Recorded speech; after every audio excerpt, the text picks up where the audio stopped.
Ամիսներ շարունակ հոսանքի թանկացման դեմ պայքարի շնորհիվ հոկտեմբերի 1-ին վարչապետ Հովիկ Աբրահամյանը հայտարարեց, որ կառավարությունն ու Ռուսաստանաբնակ մեծահարուստ Սամվել Կարապետյանը փոխհատուցելու են սակագնային տարբերությունը, սակայն միայն այն բնակիչների համար, ում ամսական սպառած հոսանքը չի գերազանցի 250 կՎտ-ը։ Առջևում ձմեռ է եւ պարզից էլ պարզ է, որ այն քաղաքացիներն, ովքեր մտադիր են իրենց բնակարանը ջեռուցել հոսանքով, չեն կարողանա օգտվել կառավարության այս օրինակ սուբսիդիայից։ Ես կարող եմ միայն գումարով ասել 35-ից 40 հազար, դա մինիմում։ Ձմռանը ես չգիտեմ, մեկ երեխիս մոտ է, մեկ մյուսի իրենք են ինձ պահողը։ Ես տանը չեմ մնում, որ մնամ տունը, ես փողով պետք է վճարի։ Դա իրականում էր, որ ինչ-որ չափով ուզեցին օգնել շատ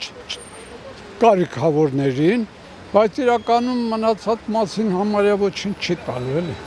Ընտանիքներ կա, որ կարող անցնեն, էլի ես էլ գտնում եմ, որ ընտանիքը կարող ավելի շատ ծախսի ու ընկնի այդ վատ վիճակի մեջ։ Հոսանքի թանկացման դեմ պայքարող ոչ թալանին նախաձեռնության անդամ Մաքսիմ Սարգսյանը համոզված է, կառավարության այս քայլը միտված էր ժողովրդի մոտ բարի կերպար ձևավորելուն։ Քանի որ բոլորս էլ գիտենք, որ ձմեռը ընդհանրապես կոմունալ վճարումները ավելանում են, մասնավորապես հենց լույսն էլ, քանի որ օրը ավելի կարճ է տևում, ժամը 5-ից շատ ժամանակ արդեն մութելնում, բնականաբար հոսանքի ծախսը մասնավորապես շատանում է ավելի, ու այս դեպքում այդ սուբսիդավորումը տարածվել է շատ ավելի քիչ մարդկանց վրա ու ստացվեց այն, ինչ որ ասում էինք ի սկզբանե, այսինքն այդ սուբսիդավորման հայտարարությունները ընդհանրապես մարդկանց մոտ այսպես բարի ձյաձյայի տպավորություն թողելու